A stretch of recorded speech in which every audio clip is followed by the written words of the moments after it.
जय हिंद बच्चों, MGCI के डिजिटल प्लेटफॉर्म पे आप सभी का स्वागत है। बच्चों, हमारे चैप्टर सॉल्यूशन में अभी तक 9 लेक्चर कंप्लीट हो चुके हैं और ये है सॉल्यूशन लेक्चर नंबर 10। अगर हम लास्ट लेक्चर की बात करें तो लास्ट लेक्चर में हमने हेनरीज लॉ जो है ये कंप्लीट कर लिया था। तो आइए इस लेक्चर को हम स्टार्ट करते हैं। तो ये है solution lecture number 10। Solution lecture number 10। तो आज के इस वीडियो लेक्चर में हम vapour pressure and routes law पढ़ेंगे। तो सबसे पहले हम समझेंगे वेपर प्रेशर। तो आप सभी लोग हेडिंग लाएंगे वेपर प्रेशर। अब वेपर प्रेशर क्या होता है, किस तरह से इसे डिफाइन करते हैं, ध्यान सुनिएगा क्योंकि ये बहुत ही इंपॉर्टेंट टॉपिक है कि अगर आपको वेपर प्रेशर समझ में आया तो ही आपको राउट्स लॉ समझ में आएगा। चलिए अब समझते हैं कि वेपर प्रेशर क्या होता है। देखिए, ये कंटेनर है और इस कंटेनर में हमने लिया है वाटर। तो ये हो गया भाई आपका H2O और इस कंटेनर को हम नीचे से हीट कर रहे हैं और इस कंटेनर के ऊपर हमने एक प्लेट लगा दी। तो ये हो गई प्लेट। अब ध्यान से समझिएगा, जब हम इस कंटेनर को हीट करेंगे तो वाटर के वेपर बनेंगे। वाटर के क्या बनेंगे भाई? वेपर बनेंगे। अब वो जो वेपर है वो बाहर जाना चाहते हैं। जो वेपर बनेंगे वो बाहर जाना चाहते हैं, एटमॉस्फेयर में जाना चाहते हैं, लेकिन आपने प्लेट ढक रखी है। तो होगा क्या कि वेपर जो है इस प्लेट से टकराएंगे और वापस किस में कन्वर्ट हो जाएंगे? लिक्विड में कन्वर्ट हो जाएंगे। तो जब कंटेनर को हीट करेंगे तो वाटर के वेपर बनेंगे। सपोज़ ये वाटर वेपर है। अब ये जो वाटर वेपर है ये बाहर जाना चाहते हैं, एटमॉस्फेयर में जाना चाहते हैं, लेकिन आपने प्लेट ढक रखी है। तो होगा क्या कि ये प्लेट से टकराएंगे और वापस किस में कन्वर्ट हो जाएंगे? लिक्विड में कन्वर्ट हो जाएंगे। तो यहाँ पे दो चीज़ें होती है। पहली चीज़ तो ये हो रही है कि जो लिक्विड है वो वेपर में कन्वर्ट हो रहा है, और दूसरी चीज़ जो हो रही है वेपर किस में कन्वर्ट हो रहा है? लिक्विड में। तो यहाँ पे दो चीज़ें हैं। फर्स्ट जो है वो है लिक्विड कन्वर्ट हो रहा है वेपर में। जब लिक्विड वेपर में कन्वर्ट होता है तो इसको हम बोलते हैं वेपराइजेशन। क्या बोलते हैं? वेपराइजेशन या इवोपरेशन बोल सकते हो। इसको हम बोलते हैं वेपराइजेशन। और अगर वेपर किस में कन्वर्ट होगा? लिक्विड में कन्वर्ट होगा तो इसको हम बोलते हैं कंडेंसेशन। क्या बोलते हैं भाई? कंडेंसेशन। तो यहाँ पे ये जो दो फिनोमिना हैं ये होते रहेंगे, पहले वेपराइजेशन फिर कंडेंसेशन, वेपराइजेशन फिर कंडेंसेशन।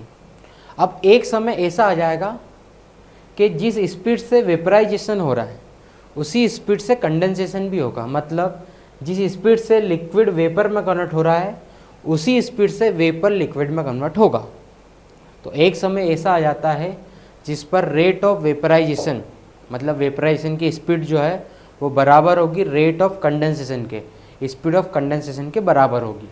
तो उसको हम बोलते हैं इक्विलिब्रियम। क्या बोलते हैं इसको हम? इक्विलिब्रियम। तो ये याद रखना, इक्विलिब्रियम पे क्या होगा? इक्विलिब्रियम पे रेट ऑफ वेपराइजेशन जो है, rate of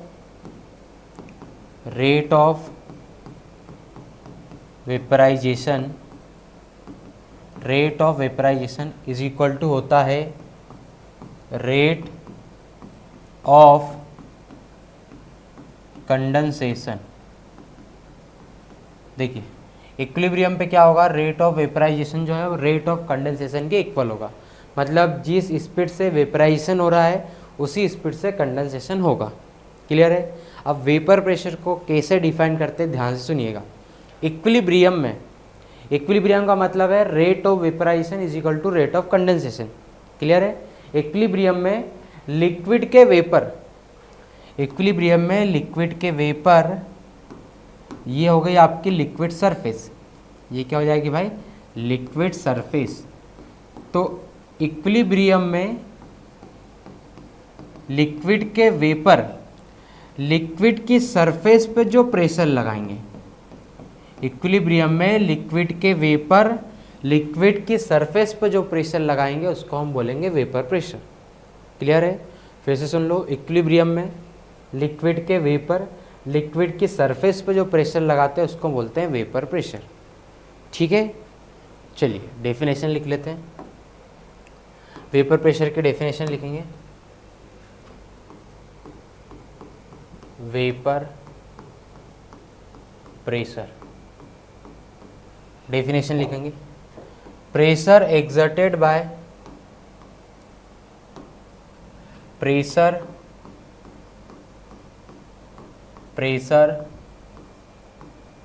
exerted by liquid vapor, pressure exerted by liquid vapor over the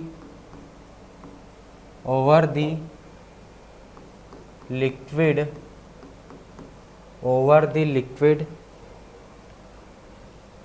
surface when liquid and vapor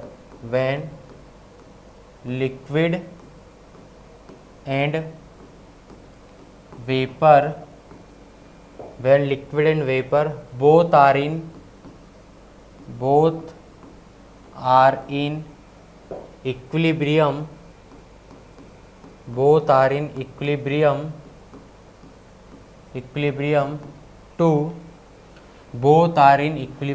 to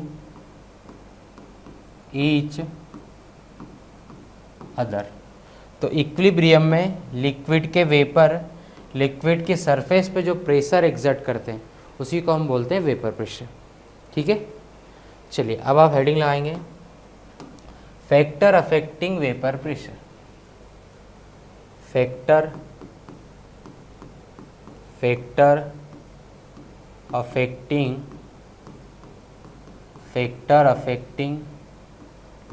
vapour pressure. और ये भी बहुत इंपॉर्टेंट टॉपिक है, factor affecting vapour pressure. First है nature of liquid. देखिए first क्या है, nature of liquid. अब सुनिएगा, देखिए कुछ लिक्विड ऐसे होते हैं जिनके मॉलिक्यूल्स के बीच फोर्स ऑफ अट्रैक्शन ज़्यादा होता है। कुछ लिक्विड्स ऐसे होते हैं जिनके मॉलिक्यूल के बीच फोर्स ऑफ अट्रैक्शन ज़्यादा होता है, और कुछ लिक्विड्स ऐसे होते हैं जिनके मॉलिक्यूल के बीच फोर्स ऑफ अट्रैक्शन कम होता है। तो अब सुनना, अगर मॉलिक्यूल्स जो हैं उनके बीच फोर्स ऑफ अट्रैक्शन कम है तो वेपर प्रेशर ज़्यादा आएगा, लेकिन अगर मॉलिक्यूल्स के बीच फोर्स ऑफ अट्रैक्शन ज़्यादा है तो वेपर प्रेशर कम होगा। ठीक है, तो अगर लिक्विड में मॉलिक्यूल के बीच फोर्स ऑफ अट्रैक्शन ज़्यादा तो वेपर प्रेशर कम, अगर फोर्स ऑफ अट्रैक्शन कम तो वेपर प्रेशर ज़्यादा। तो इसमें लिखेंगे liquid having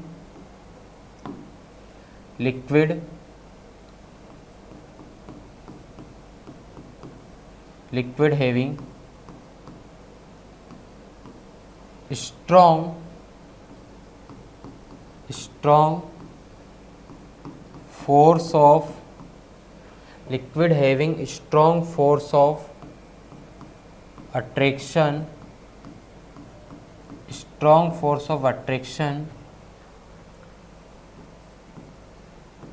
between their molecule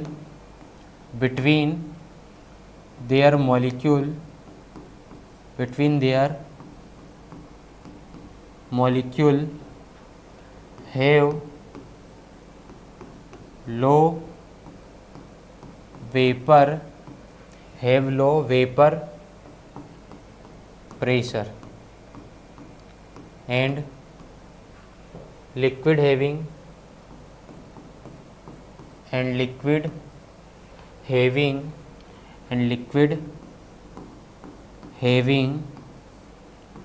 weak force of attraction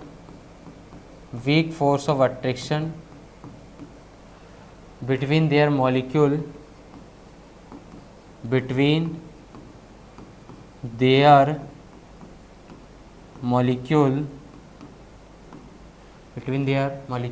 have high vapor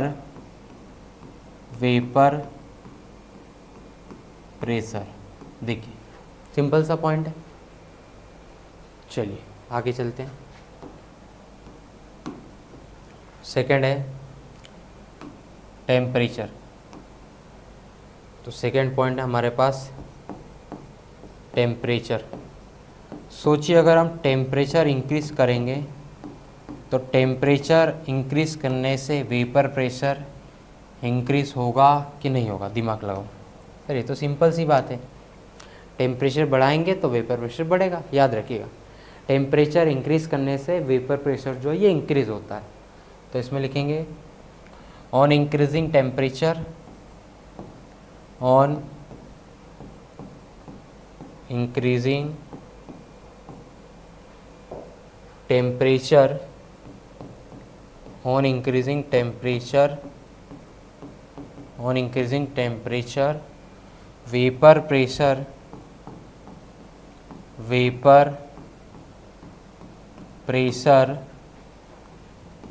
increases,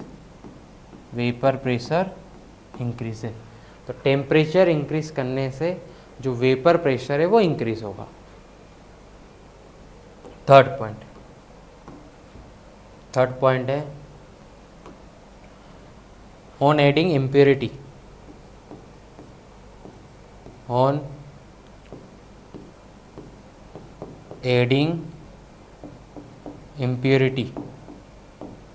अब इम्प्योरिटी ऐड करने से क्या होगा ये समझना। जैसे फॉर एग्जांपल वाटर है और वाटर में आपने NaCl ऐड कर दिया, इम्प्योरिटी ऐड कर दी। तो इम्प्योरिटी ऐड करने से समझिएगा, on adding impurity, on adding impurity vapor pressure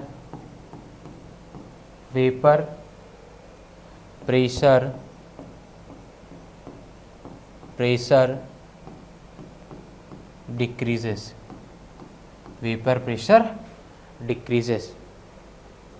तो इम्प्योरिटी ऐड करने पर जो वेपर प्रेशर है वो डिक्रीज़ होगा, ये याद रखना।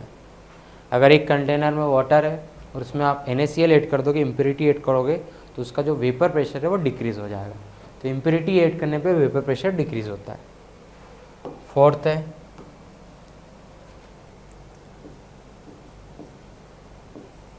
Amount of liquid. अब अगर हम बात करें अमाउंट ऑफ लिक्विड की, तो क्या vapour pressure amount of liquid पर डिपेंड करता है? ये हमें समझना है। देखिए बच्चों को ये लगता है कि जो वेपर प्रेशर है वो अमाउंट ऑफ लिक्विड पर डिपेंड करेगा। अगर मैं उनसे पूछता हूँ कि भाई हमारे पास 1 लीटर वाटर है एक कंटेनर में और एक कंटेनर में 2 लीटर वाटर है, तो बताओ किसका वेपर प्रेशर ज़्यादा होगा? तो बोलते हैं सर जो 2 लीटर वाला वाटर है उसका वेपर प्रेशर ज़्यादा होगा। पर ऐसा नहीं होता। जो वेपर प्रेशर है वो लिक्विड के अमाउंट पर डिपेंड नहीं करता। वेपर प्रेशर लिक्विड के अमाउंट पर डिपेंड नहीं करता। ठीक है, याद रखना, इंपॉर्टेंट पॉइंट है। Vapour pressure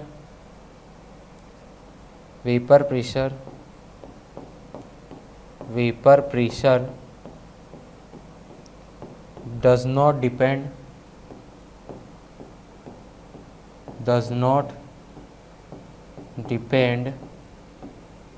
vapor pressure does not depend upon the amount of liquid। तो जो वेपर प्रेशर है वो अमाउंट और लिक्विड पर डिपेंड नहीं करता। एक और पॉइंट है, इसको भी लिखेंगे। फिफ्थ पॉइंट है surface area and volume of container.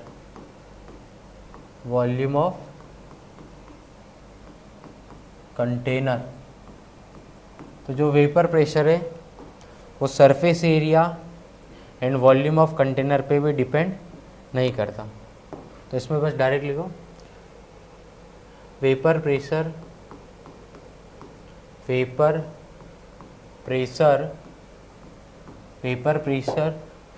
does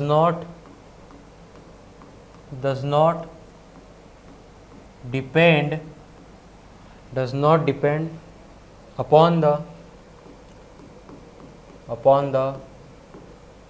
surface area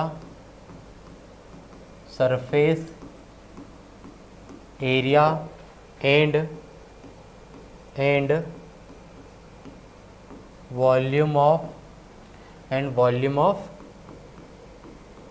container. तो ये थे आपके फैक्टर अफेक्टिंग वेपर प्रेशर। बता बहुत ही ज़्यादा इंपॉर्टेंट है, एक बार मैं रिपीट कर देता हूँ स्पीड में। देखिए, सबसे पहले हमने ये समझा कि वेपर प्रेशर क्या होता है। तो इक्विलिब्रियम का मतलब होता है रेट ऑफ वेपराइजेशन, मतलब स्पीड ऑफ वेपराइजेशन जो है ये बराबर होगा रेट ऑफ कंडेंसेशन के। तो इक्विलिब्रियम में लिक्विड की सरफेस पे जो प्रेशर एग्जर्ट करते हैं उसी को हम बोलते हैं वेपर प्रेशर। वेपर प्रेशर जो है ये 4 फैक्टर जो है, मतलब 4 से 5 फैक्टर जो है इस पर डिपेंड करेगा। जैसे पहला है नेचर ऑफ लिक्विड, तो अगर लिक्विड मॉलिक्यूल के बीच फोर्स ऑफ अट्रैक्शन ज़्यादा है तो वेपर प्रेशर कम होगा, अगर फोर्स ऑफ अट्रैक्शन कम है तो वेपर प्रेशर ज़्यादा होगा। टेम्परेचर बढ़ाएंगे तो वेपर प्रेशर बढ़ेगा, इम्प्योरिटी ऐड करेंगे तो वेपर प्रेशर घटेगा, अमाउंट ऑफ लिक्विड पर डिपेंड ही नहीं करेगा। और फिर है surface area and volume of container पे भी डिपेंड नहीं करता। ठीक है, क्लियर है। चलिए अब आगे चलते हैं। अब आप हेडिंग लाएंगे term used in Raoult's law. Heading है term used in Raoult's law. Raoult's law क्या होता है ये हम थोड़ी देर में समझेंगे, पर पहले हम ये देखेंगे राउल्ट्स लॉ में कौन कौन से टर्म आएंगे। चलिए समझिएगा। पहला जो टर्म है वो है हमारे पास पी नॉट ए। पहला टर्म क्या है? P not a. अब पी नॉट ए को क्या बोलते हैं, ध्यान से सुनिएगा। पी नॉट ए को हम बोलते हैं वेपर प्रेशर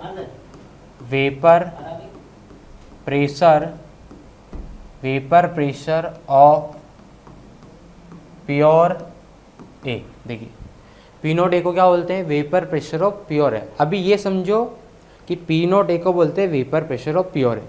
प्योर ए का क्या मतलब मैं आपको थोड़ी देर में क्लियर करूंगा, ठीक है। सेकेंड जो टर्म है वो है P not B. So P not B जो है इसको हम बोलते हैं vapour pressure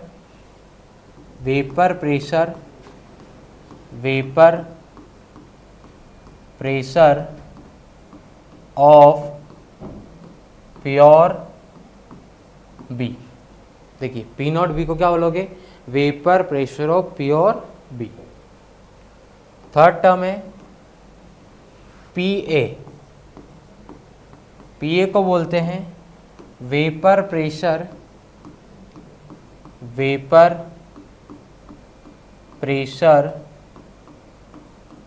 of A.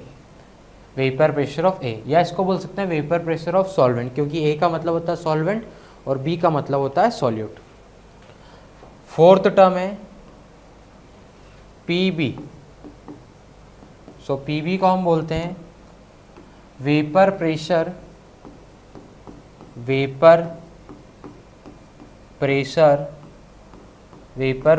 Of B. Fifth term है पी एस, या फिर इसको लिखते हैं PT। तो ये हो जाएगा आपका वेपर प्रेशर ऑफ सॉल्यूशन। ये क्या हो जाएगा? वेपर प्रेशर ऑफ सॉल्यूशन, या फिर इसको हम बोल सकते हैं total vapour pressure. Next term है XA, ये हम पहले भी लिख चुके हैं। XA का मतलब होता है मोल फ्रैक्शन ऑफ A। तो ये हो जाएगा मोल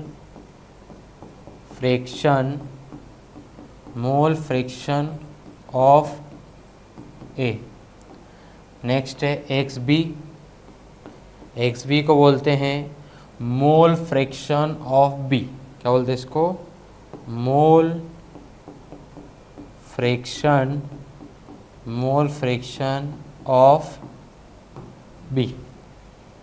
दो टर्म और है, एक है volatile component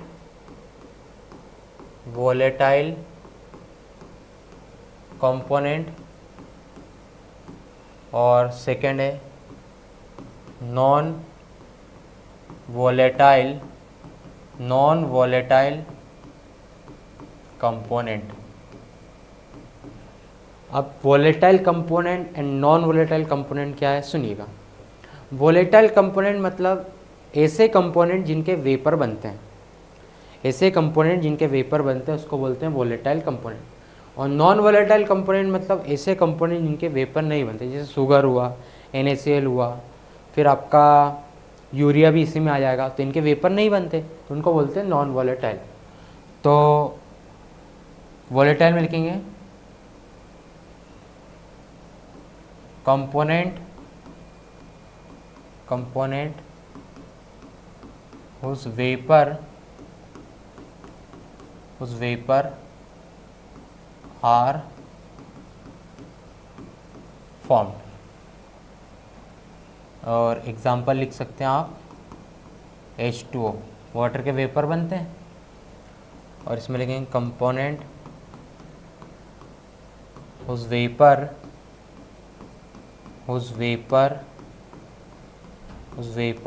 are not formed। तो जिसके वेपर नहीं बनते उसे बोलते हैं नॉन वोलेटाइल, और जिसके वेपर बनेंगे उसे क्या बोलेंगे? वोलेटाइल। नॉन वोलेटाइल के एग्जाम्पल लिख लीजिए। नॉन वोलेटाइल के एग्जाम्पल हो जाएंगे NaCl, glucose C6H12O6, sucrose C12H22O11, और लास्ट में है यूरिया NH2CO NH2।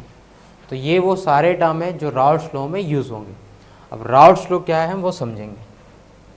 चलिए अब हम समझेंगे राउल्ट्स लॉ। अब आप हेडिंग लगाएंगे राउल्ट्स लॉ।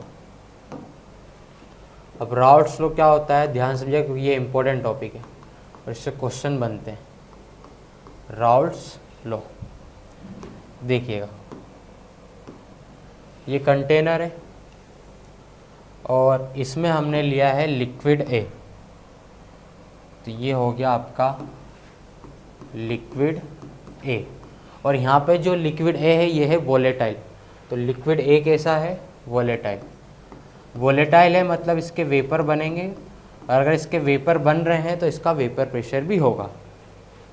तो इस कंटेनर में लिक्विड A लिया है जो कि वोलेटाइल है, मतलब इसके वेपर बनेंगे और इसका वेपर प्रेशर भी होगा।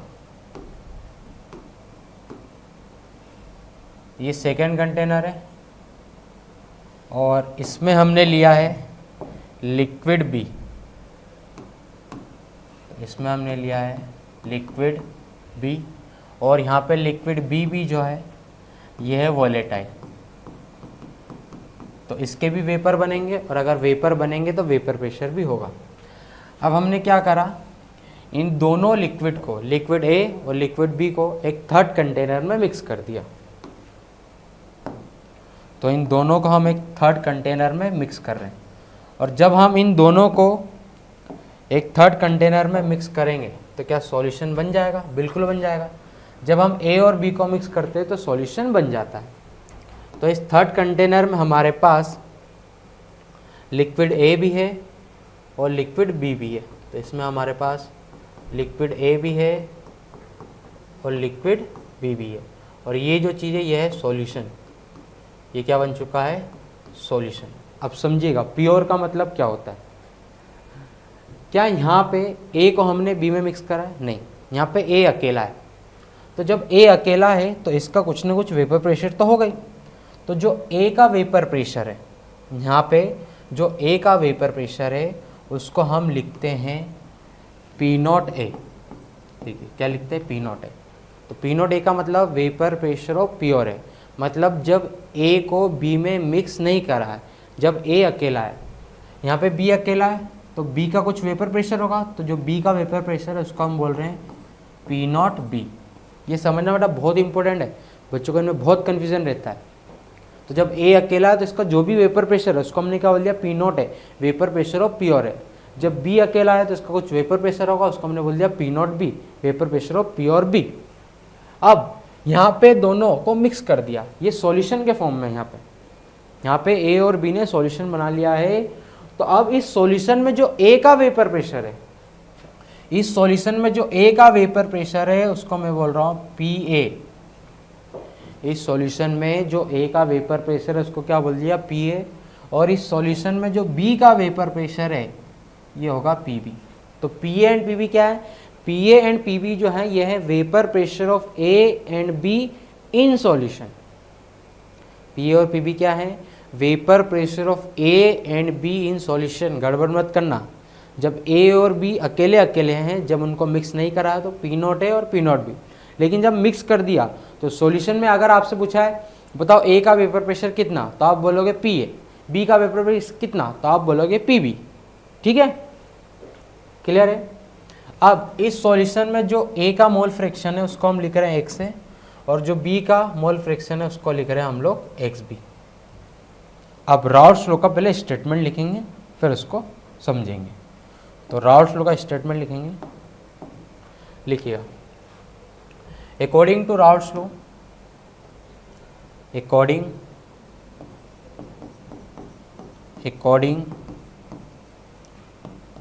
To Raoult's law, according to Raoult's law, vapor pressure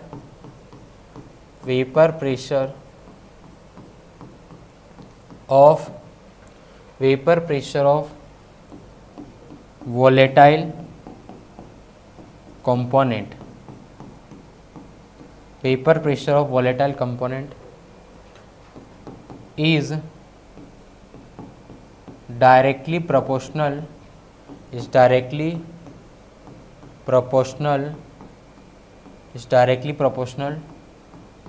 to its mole fraction, is directly proportional to its mole fraction in solution. तो vapor pressure of volatile component is directly proportional to its mole fraction in solution। देखिए इस solution में ए का जो vapour pressure है वो है P A और बी का वेपर प्रेशर है पी बी। ए का मोल फ्रैक्शन एक्स है और बी का मोल फ्रैक्शन है एक्स बी। तो राउल्ट का ये कहना है, according to Raoult's law, volatile component का जो वेपर प्रेशर है, वोलेटाइल कंपोनेंट का जो वेपर प्रेशर है वो डायरेक्टली प्रोपोर्शनल होगा उसके मोल फ्रैक्शन के। मतलब पी ए जो है ये प्रोपोर्शनल होगा एक्स ए के और पी बी जो है ये प्रोपोर्शनल होगा एक्स बी के। पी ए प्रोपोर्शनल होगा एक्स ए के और पी बी प्रोपोर्शनल होगा एक्स बी के। मैं लिख देता हूँ, देखिएगा पी ए किसके प्रोपोर्शनल होगा? पी ए जो है ये प्रोपोर्शनल होगा, P A is directly proportional to X A, और पी बी जो है ये डायरेक्टली प्रोपोर्शनल होगा एक्स बी के। अब आप सभी ने सुना होगा कि जब हम डायरेक्टली प्रोपोर्शनल का साइन हटाते हैं तो एक कांस्टेंट आता है। तो यहाँ पे जब प्रोपोर्शनल का साइन हटाएंगे तो जो कांस्टेंट आता है वो है पी नॉट ए, और पी नॉट ए हम पहले समझ चुके हैं। पी नॉट ए का मतलब वेपर प्रेशर ऑफ प्योर है इंटू एक्स हो जाएगा, और यहाँ पे हो जाएगा P B P not B into X B. तो पी ए जो है this is equal to P not X A और पी बी किसके बराबर होता है, P not B X B के। क्लियर है, P A is equal to P not X A and P B is equal to P not B X B. अगर हमें total vapour pressure find करना है तो पी एस जो है ये याद रखिएगा, P S is equal to होता है P A plus P B. P S is equal to क्या होता है, P A plus P B, मतलब सॉल्यूशन का जो वेपर प्रेशर है this is equal to vapour pressure of A plus vapour pressure of B. अब values रखनी है, so P S is equal to P A के प्लेस पे रखेंगे P not A X A और पी बी की place पे रखेंगे P not B X B. और ये इक्वेशन आपको याद रखनी है, बहुत ही इम्पोर्टेंट इक्वेशन है। इससे हम सॉल्यूशन का वेपर प्रेशर फाइंड करेंगे। इससे क्या फाइंड करेंगे हम, vapour pressure of solution. P S is equal to P not X A plus P not B X B. कौन सी टर्म क्या है एक बार फिर से सुन लो, पी एस है vapour pressure of solution, P not A है vapour pressure of pure A, X A है mole fraction of A, P not B है vapour pressure of pure B और एक्स बी है मोल फ्रैक्शन ऑफ बी। ठीक है, अब we know that, भले हम नहीं जानते, हम क्या जानते हैं, वी नो दैट में हम लिखेंगे भले हम नहीं जानते, वी नो दैट हम जानते हैं, इसको इक्वेशन फर्स्ट बोल दिया, X A plus X B this is equal to 1। अब यहाँ से किसी एक की वैल्यू निकाल लो, तो मैं एक्स ए की वैल्यू निकाल रहा हूँ, तो X A is equal to क्या हो जाएगा 1 माइनस एक्स बी, ये होगा इक्वेशन 2। अब कुछ फॉर्मूले हम डिराइव करेंगे, वो आपको याद रखने डायरेक्ट कैसे आए मैं बता देता हूँ। From equation first and second, equation first and second से। तो क्या करेंगे सर आप, सर यहाँ पे एक्स से जो है 1 माइनस एक्स बी है तो उसको यहाँ पे पुट करेंगे आप। तो देखिए P S is equal to P not A, X A के प्लेस पे कितना रख दे 1 माइनस एक्स बी, तो ये हो जाएगा 1 minus X B plus P not B X B. So P S is equal to P not A का अंदर मल्टीप्लाई कर दो तो कितना हो जाएगा, ये P not A minus P not A X B plus P not B X B. So P S is equal to P not A, इन दोनों में से एक्स बी कॉमन आ रहा है तो प्लस का एक्स बी कॉमन ले लो, plus का एक्स बी कॉमन लेने से जो चीज़ प्लस में है वो प्लस में रहेगी और जो चीज़ माइनस में है वो माइनस में रहेगी। तो ये प्लस में है तो इसको पहले लिख दो, P not be minus P not a. ये एक और फॉर्मूला आपको याद रखना है। क्लियर है। अब देखिए यहाँ पे हमने क्या करा था, एक्स ए निकाला था, अगर हम एक्स बी निकालते तो क्या होता, एक्स बी निकालते तो वो 1 माइनस एक्स ए होता। तो इस फॉर्मूले में क्या चेंज आते हैं, जो ए है वो बी हो जाता और जो बी है वो ए हो जाता। तो इसको डायरेक्ट लिखेंगे, P S is equal to P not B plus X A bracket में P not A minus P not B. तो ये फॉर्मूला भी आप याद रखेंगे।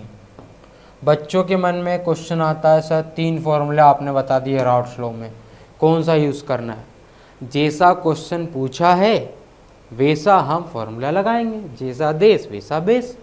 भाई क्वेश्चन के अकॉर्डिंग फॉर्मूला लगता है। क्लियर है। तो ये 3 फॉर्मूले याद रखने हैं, मेन तो यही है, इससे आए ये दो, P S is equal to P not X A plus P not B X B.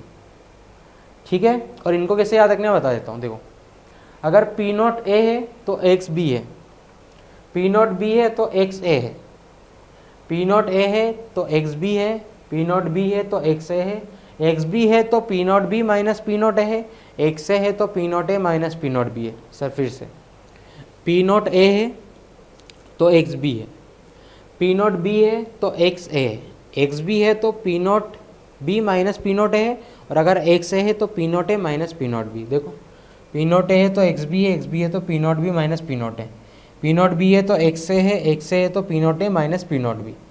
ठीक है। क्लियर है कहानी। चले आगे, बढ़े आगे।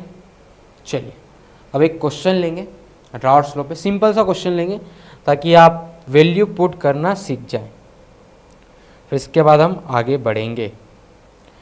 देखिएगा भाई क्वेश्चन जो है राउट्स लॉ पे बेस्ड है। समझते हैं कि क्वेश्चन में हमसे क्या फाइंड करने को बोला है। एक सेकंड होल्ड करना, क्वेश्चन आ जाए। लिखिएगा, क्वेश्चन है vapour pressure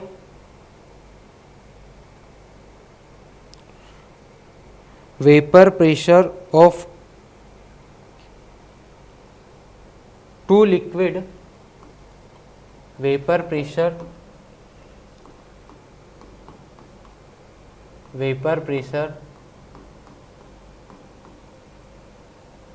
of two liquid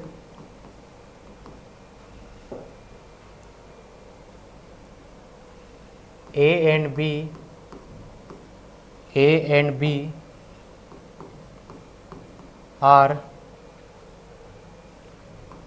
80 and 60 torr respectively.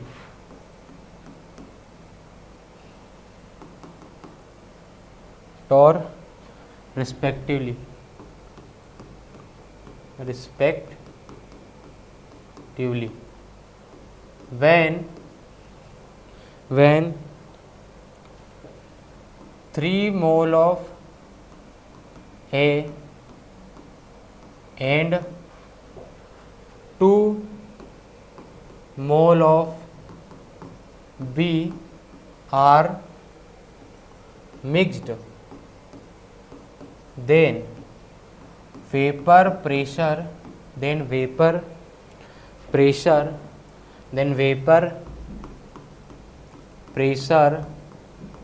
of solution will be.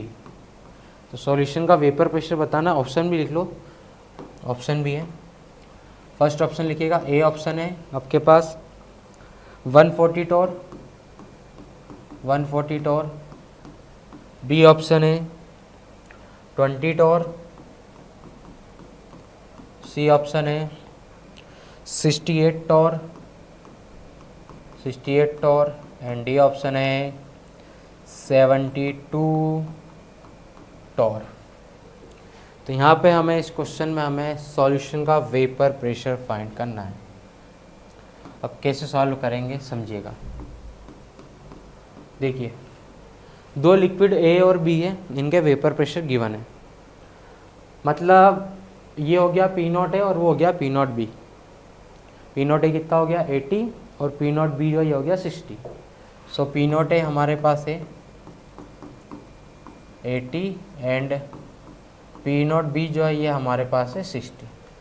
Ji sir. अब मोल्स ऑफ ए है हमारे पास, मोल्स ऑफ ए है 3 एंड मोल्स ऑफ बी है 2।